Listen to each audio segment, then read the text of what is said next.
Hello friends, आज मैं आपको वॉइस ऑफ मर्डर है ये 2007 की कोरियन मिस्ट्री मूवी एक्सप्लेन करने वाला हूँ।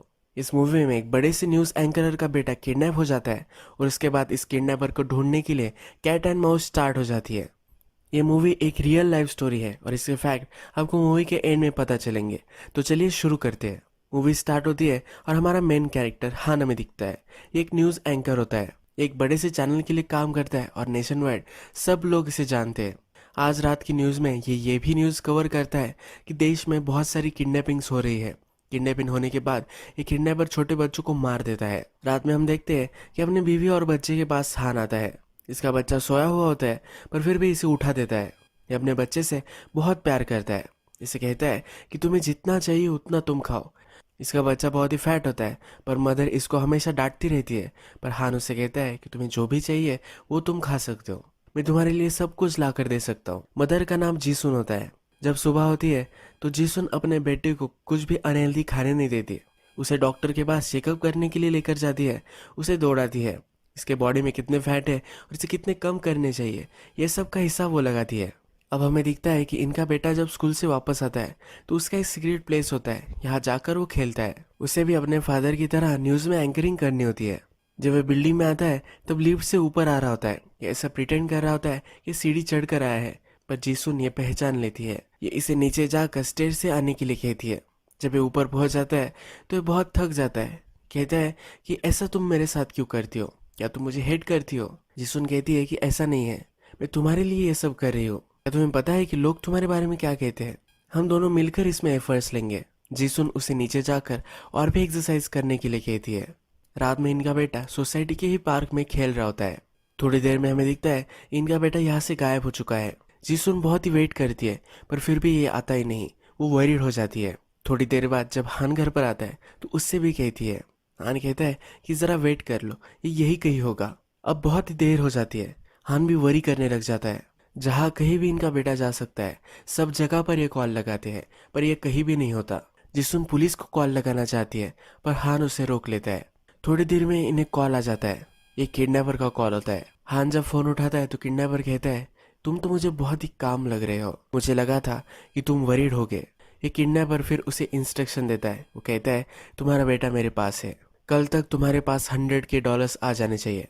गाड़ी में और एक फ़ोन तुम लगवा लो, मैं कॉल करूंगा तो 3 रिंग होने से पहले ही तुम्हें कॉल उठाना है। अगर इन्होंने कुछ गड़बड़ की तो इनका बेटा मर जाएगा। किडनैपर कल इन्हें फिर से कॉल करेगा यह कहकर कॉल रख देता है। नेक्स्ट दिन हमें दिखता है कि हान अपने वर्क पर जा रहा होता है। जिसुन कहती है कि इस सिचुएशन में तुम काम पर कैसे जा सकते हो। हान कहता है कि मेरे ऊपर रिस्पॉन्सिबिलिटी है, मैं ऐसे ही वर्क स्किप नहीं कर सकता। मैं जाऊंगा और किसी और को भी इंचार्ज करके रहूंगा। बैंक में जाकर वो आज लोन भी निकालने वाला होता है। हान फिर लोन वगैरह निकालता है। किडनैपर हान को इन्फॉर्म करता है गाड़ी लेकर उसे एयरपोर्ट तक जाना है। वहां जाने के बाद सब कार के डोर्स वगैरह ओपन कर देने हैं और वहां से निकल जाना है। हान अपने बेटे के बारे में पूछता है। किडनैपर कहता है एक बार मुझे पैसे मिल गए तो सब कुछ ठीक हो जाएगा। मदर को जब किडनैपर का कॉल आता है तब मदर उससे कहती है प्लीज उसे खाना दे दो, वो बहुत ही बड़ा लगता है और वो बहुत ही वीक है। किडनैपर कहता है इसे चाइनीज फूड चाहिए। जिसुन कहती है कि उसके लिए अच्छा नहीं है। ये अपने बेटे से बात करना चाहती है पर किडनैपर कहता है कि वो अब सोया हुआ है। हान को किडनैपर ने बोला था कि अब उसे बैग छोड़कर वहां से निकल जाना है, घर पर उसे जाना था, पर हान वहां से नहीं जाता। थोड़ी देर में हान की गाड़ी में फोन बजने लग जाता है। वो भागते भागते उसके पास जाता है। किडनैपर कहता है तुम्हें कहा था तुम्हें घर जाना है। हान बोलता है कि ऐसे कैसे गाड़ी में ओपन छोड़कर जा सकता हूँ, अगर किसी भी रैंडम पर्सन ने पैसे ले लिए तो प्रॉब्लम हो जाएगा। किडनैपर कहता है कि तुम्हें वरी करने की जरूरत नहीं थी। जीसुन से जब किडनैपर की बात हो रही थी तो जीसुन ने फोन जरा लेट उठाया था। किडनैपर उसे फिर से वार्निंग देता है 3 रिंग होने से पहले ही कॉल उठ जाना चाहिए। किडनैपर अब हान से कहता है कि अलग प्लेस पर अब तुम्हें जाना है। वो उसे एक लोकेशन देता है और उसके पास एक टी हाउस है, वहां जाकर वो बैठे, इसे उसके इंस्ट्रक्शंस होते हैं। अब जीसुन को किडनैपर कॉल करता है। वो कहता है कि जो टी हाउस था वो बंद हो चुका है, उसे चिकन प्लेस पर जाने के लिए कहो। हान जब चिकन प्लेस पर पहुंचता है तो सब कुछ लोगों को देख रहा होता है। उसे लगता है कि यहाँ उसे किडनैपर मिल सकता है। सस्पिशियस आदमी उसे दिखता है तो उसकी कॉलर वो पकड़ लेता है। ये उससे सवाल पूछता है कि वो कौन है, क्या कर रहा है। ये आदमी कहता है कि मैं पुलिस हूँ, तुम्हारी वाइफ ने ये सब सिचुएशन पुलिस को इन्फॉर्म की थी। किडनैपर जिसुन को कॉल करता है और कहता है कि अब तुम्हारे बच्चे को मैं कुछ भी खाने के लिए नहीं दूंगा। जिसुन रोने लग जाती, कहती है कि प्लीज उसे कुछ दे दो। पर ये किडनैपर मानने वाला नहीं होता। हान जिसुन पर चिढ़ गया होता है। वो जिसुन को कॉल लगाकर कहता है कि उसे पुलिस को इन्फॉर्म नहीं करना चाहिए था। हान जब उस चाइनीज प्लेस पर पहुंचता है तो अब वहाँ किडनैपर वगैरह कोई भी नहीं होता। अब नेक्स्ट सीन में हमें दिखता है कि पुलिस इन्वेस्टिगेशन स्टार्ट हो चुकी है। जो सब एरिया में सस्पेक्ट है इन सबको पुलिस ने उठवा लिया है। इनके वॉइस सैंपल अब वो लेने वाले हैं। पुलिस की मीटिंग चल रही होती है। इसमें कहा जाता है कि 2 मिनट के नीचे ही ये सब कॉल करता है, यानी कि ये कॉल कोई भी ट्रेस ना कर पाए। ये बहुत ही इंटेलिजेंट और कनिंग है। ये हान का बेटा है तो इन पर प्रेशर भी अब पड़ने वाला है। हान के घर पर हमें बहुत सारे पुलिस वगैरह दिखते हैं। हान को समझा रहे होते हैं कि सब कुछ ठीक हो जाएगा, हम जल्द से जल्द उसे ढूंढ लेंगे। अब फोन वगैरह वो सब कुछ टैप करने वाले होते हैं। पुलिस हान से पूछ रहे होते हैं कि क्या उसे किसी पर शक है। हान कहता है कि मैंने सालों में बहुत सारे एनिमीज बनाए हैं, मैं अगर नाम लूंगा तो ये इम्पॉसिबल बन जाएगा। हान कहता है कि एक ऑनेस्ट सिटीजन की तरह मैंने लाइफ जी है, मैं न्यूज़ एंकर हूँ तो इसमें मैंने बहुत सारे लोगों को हर्ट कर ही दिया है। हान पार्किंग में होता है और किडनैपर उसके फ़ोन पर कॉल करेगा, इसका वेट कर रहा होता है।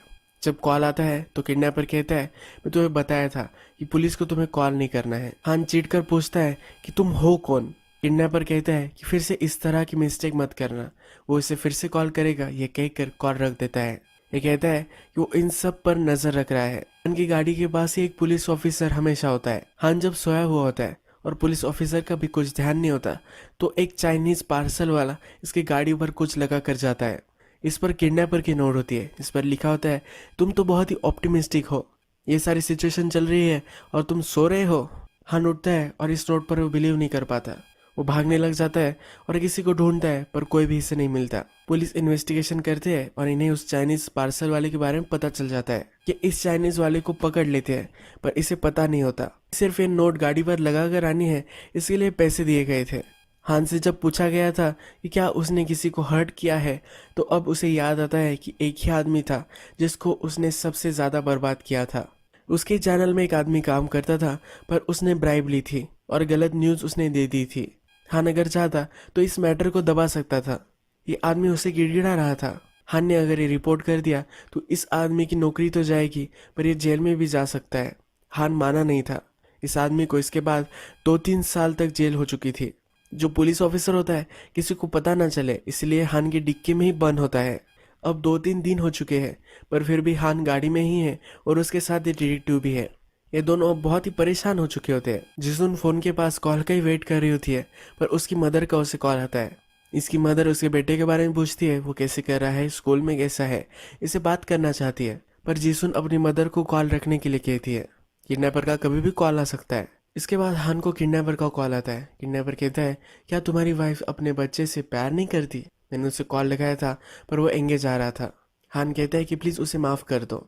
अब किडनैपर इन दोनों को एक सिनेमा हॉल के पास बुलाता है। जिसुन घर पर अब बहुत ही डिप्रेस्ड हो चुकी होती है, उसे कुछ भी करने का मन नहीं हो रहा होता। ये बात लेती है और फोन के पास भी नहीं बैठती। हान उसके पास जाता है और चिढ़ गया होता है। जिसुन जब रोने लग जाती है तो इसे वो सहारा देता है, सब कुछ ठीक हो जाएगा और उनका बेटा उन्हें मिल जाएगा, ये सब वो उसे कहता है। जो पुलिस ऑफिसर है कार की ट्रंक में ही है। अब ये दोनों सिनेमा हॉल की यहाँ जा रहे होते हैं। हान जब ट्रैफिक में अटकता है तो डायरेक्टली वो फुटपाथ पर गाड़ी ले लेता है, वहां से चलता जाता है। किडनैपर इसे कॉल पर कहता है कि आज तुम्हें लॉन्ग ड्राइव लेनी है। किडनैपर इन्हें अलग अलग लोकेशन देता रहता है। किडनैपर से पूछने पर किडनैपर कहता है कि मैं सिर्फ इंश्योर कर रहा हूँ कि तुम्हारा कोई पीछा वगैरह नहीं कर रहा। ये कहता है कि जब मुझे सब कुछ ठीक लगेगा तो एक्चुअल लोकेशन में तुम्हें बता दूंगा। इसके बाद एक माउंटेन की लोकेशन इन देता है। जो पुलिस ऑफिसर ट्रंक में होता है ये सब कुछ सुन पाता है। पुलिस को भी ये सब इन्फॉर्म हो जाता है और किडनैपर इनसे कहता है कि अब तुम रोपवे में चले जाओ, पहाड़ के ऊपर तुम्हें तुम्हारा बेटा मिलेगा।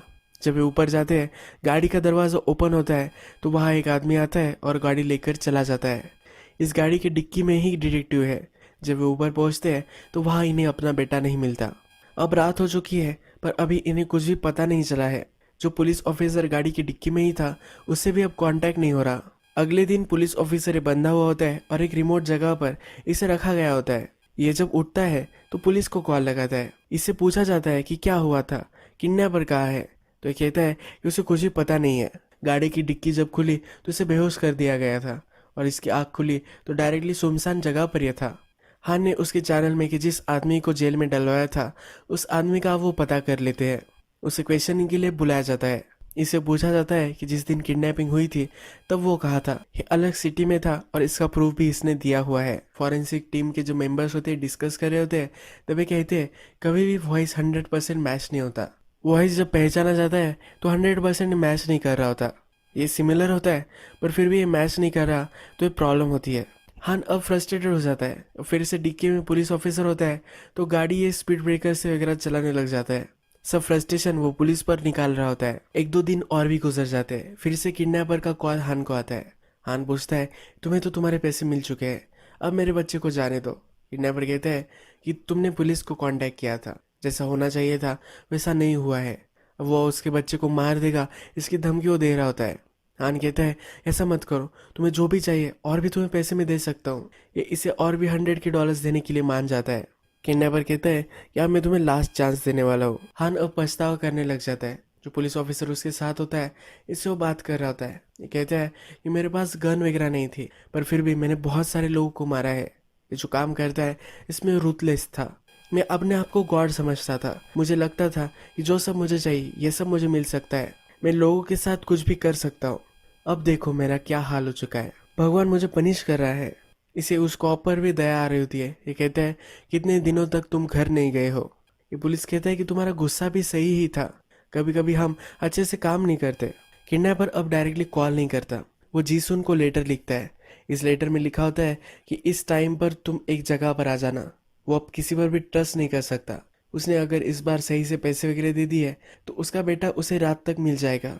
अब जीसुन पुलिस को बहाना बनाती है कि वो चर्च जा रही है और वहां से निकल जाती है। हान को पता चलता है कि जीसुन जब वहां नहीं है तो वहां से भागते भागते वो चर्च में जाता है। यहाँ पर कहीं भी उसे जीसुन दिख नहीं रही तो ये बहुत ही वरीड हो जाता है। जीसुन ट्रैफिक में अटक जाती है तो भागते भागते वो लोकेशन पर पहुंचती है। किडनैपर ने गार्बेज बैग में उसे और एक नोट छोड़ी हुई होती है। कुछ लोग ये गार्बेज बैग लेकर जा रहे होते हैं पर जीसुन इन्हें रोक लेती है। इस नोट में और एक पता उसे दे दिया जाता है। एक बड़े से बिल्डिंग के ऊपर उसे जाना है, ये कहा जाता है। ये भागते भागते ही जा रही होती है क्योंकि बहुत ही ट्रैफिक होती है। ये यहाँ पहुंचती है पर लिफ्ट एंगेज होती है। ये स्टेज से जाती है और ऊपर चढ़ते चढ़ते थक जाती है। ये ड्रीम करती है कि उसका बेटा उसके पास है। अपने बेटे को हक करती है। उसका बेटा उसे ऊपर जाने के लिए कह रहा होता है।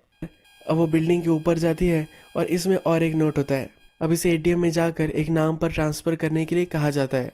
जीसुन वहां पहुंचती है, एटीएम में जाती है पर उसका जो पिन होता है यही काम नहीं कर रहा होता। यहाँ बारिश भी चल रही होती है तो रो रो कर ये नीचे गिर जाती है। यह अब अनकॉन्शियस ही है और इसके घर में इसे सुलाया गया है। इसे मिलने के लिए चर्च के सब लोग आए हुए हैं। यहाँ फादर भी आए हुए होते हैं तो जीसुन पैसे निकालती है और फादर को दे देती है। फादर को कहती है कि प्लीज़ मेरे बेटे के लिए कुछ करो, आप प्रेयर करो, कुछ भी करो, प्लीज़ मेरे बेटे को वापस ला दो। जब हान ये सब देखता है तो सब पर चिढ़ जाता है। इन सब को घर से बाहर निकाल देता है। हान को भी अपने बेटे की याद आती है। वो अपने बेटे को किस तरह से चिढ़ाता था, उसकी बेटा उसका मसाज कर कर देता था, यह सब उसे याद आता है। ये बहुत ही सैड महसूस करता है। पुलिस ने और एक सस्पेक्ट वो पकड़ा हुआ होता है। इसका वॉइस वगैरह सब कुछ मैच कर रहा होता है पर ये 100% नहीं होता। इनका बहुत सारा शक इस पर ही होता है तो हान अब इसके पास जाता है। इसके पैर पकड़ता है और कहता है कि प्लीज़ मेरा सन मुझे वापस दे दो। ये गिड़गिड़ाने लग जाता है। तभी हान के घर पर कॉल आता है। ये किडनैपर का कॉल होता है, यानी कि जिसे इन्होंने पकड़ा है ये किडनैपर है ही नहीं। हान को जब अपने बेटे की वॉइस सुननी थी तो किडनैपर ने उसे उसकी बेटी की वॉइस सुनाई थी, पर ये सब फॉरेंसिक वालों ने रिकॉर्ड कर लिया था। जब इस सही से इन्वेस्टिगेशन करते तब इन्हें मालूम होता है कि जो वॉइस उसके बेटे की आ रही थी ये एक टेप रिकॉर्डिंग थी। हान को जब ये पता चलता है तो बहुत ही डिप्रेस्ड हो जाता है। अब हमें दिखता है कि 26 डेज गुजर चुके हैं, अभी भी इनका बेटा किडनैप ही है। जब हान लंच कर रहा होता है तो किडनैपर उसे कॉल लगाता है। हान कहता है 30 मिनट के बाद कॉल करना, अब मैं खाना खा रहा हूँ। जीसुन हान पर चिढ़ जाती है कि ये तुमने क्यों किया, तुम इससे गिव अप नहीं कर सकते। हान अब यहाँ से चला जाता है। अपनी कार तक जब वो पहुँचता है तब उसे फिर से किडनैपर का कॉल आता है। किडनैपर अब उसकी बेटी की दूसरी आवाज़ उसे सुनाता है। हान को अब होप आता है। हान को लग रहा था कि इसका बेटा मर चुका है पर इसका बेटा अभी भी जिंदा है, इसकी आवाज़ उसने सुनी है तो फिर से वो मोटिवेट हो जाता है। किडनैपर इसे एक जगह पर बुलाता है। ये जल्दी से वहां पहुंच जाता है। यहाँ फिर से ट्रैफिक होती है तो भागते भागते मेले में आ जाता है। इस मेले में ही एक्सचेंज होने वाला होता है। इसका बेटा उसे मेरी गो राउंड की यहाँ मिलेगा ऐसा किडनैपर ने उसे कहा होता है, पर इसे वो वहाँ नहीं मिलता। अब 44 डेज गुजर जाते हैं और इसके बेटे की लाश इन्हें नदी में मिलती है। इसके साथ एक टेप रिकॉर्डिंग भी होती है। किडनैपर ने इसके बेटे की वॉइस रिकॉर्ड कर लिया था और यही वो सुनाता रहता था। जिसुन अब रो रो कर बुरा हाल कर देती है, वो कुछ भी कर नहीं पाती। ये सदमे में होती है तो उसे लगता है कि इसका बेटा अभी भी जिंदा है और वो जल्दी घर वापस आ जाएगा। हान इसे कंफर्ट करने के लिए इसके पास जाता है, इसे वो गले लगाता है, इसे वो इंटीमेट होना चाहता है, पर ये इसे झटक देती है। ये कहती है कि मुझे मेरा ही बेटा चाहिए, मैं अब फिर से कोई भी बच्चा नहीं होने दे सकती। ये रो रो कर कहती है कि मेरा बेटा मुझे फिर से वापस ला दो। किडनैपर ने इनके बेटे को जहाँ रखा था ये स्पॉट उन्हें मिल जाता है। यहाँ पर हान, जो पुलिस उसके साथ था, इससे बात कर रहा होता है। ये कहता है कि जब भी मेरे बेटे के साथ होता था मैं पूरी तरीके से उसे टाइम नहीं दे पाता था। मुझे लगता था कि मैं मेरी सब रिस्पॉन्सिबिलिटीज कंप्लीट कर रहा हूँ, यही इनफ है, पर मुझे उसके साथ और भी टाइम स्पेंड करना चाहिए था। हान को अपने बेटी की बहुत याद आती है और यही ये रोने लग जाता है। ये पुलिस कहता है कि हम 100% उसे ढूंढ लेंगे, कभी भी बचकर जा नहीं सकता। अब बहुत दिन हो चुके थे तो हान अपने जॉब पर जाता है। आज उसे जो न्यूज़ देनी होती है ये किडनैपर के बारे में होती है। किडनैपर की वॉइस सब लोगों को सुनाना चाहता है। अगर किसी ने वॉइस पहचान ली तो किडनैपर पकड़ा जा सकता है। ये न्यूज़ हान ही देने वाला होता है। जब ये न्यूज़ दे रहा होता है तब इसे सब कुछ डिटेल में समझाना पड़ता है और ये रोने लग जाता है। ये सबसे रिक्वेस्ट करता है कि अगर आप इस आवाज़ को जानते हो तो प्लीज़ पुलिस से कांटेक्ट करो। ये टीवी पर ही रोता है, पर फिर भी न्यूज़ चैनल वाले ये कैमरा इससे नहीं निकालते। हान के रोने से इनके शो को ही बेनिफिट होगा, इसलिए कैमरा इस पर ही रखते हैं। यही मूवी खत्म हो जाती है और हमें फैक्ट्स दिए जाते हैं। ये जो किडनैपर की वॉइस थी ये 1991 में रिकॉर्ड की गई थी। किडनैपर का डिस्क्रिप्शन वगैरह पुलिस ने बना लिया था। इसने बहुत सारे बच्चों के साथ यही किया था। इसकी इन्वेस्टिगेशन चलती रही और 420 सस्पेक्ट को पुलिस ने इन्वेस्टिगेट किया था। 87 रिकॉर्डिंग्स एनालाइज की गई थी, कभी भी उन्हें किडनैपर नहीं मिला। ये मूवी 2007 की थी, तभी भी इन्हें किडनैपर नहीं मिला था और अभी भी किडनैपर पकड़ा नहीं गया है। आज तक ये किडनैपर खुला ही घूम रहा है। ये अभी भी ये सब कर रहा हो सकता है। हम सब लोग अब सिर्फ प्रे ही कर सकते हैं कि ये किडनैपर पकड़ा जाए। यही हार्ट ब्रेकिंग वीडियो आज हम खत्म करते हैं।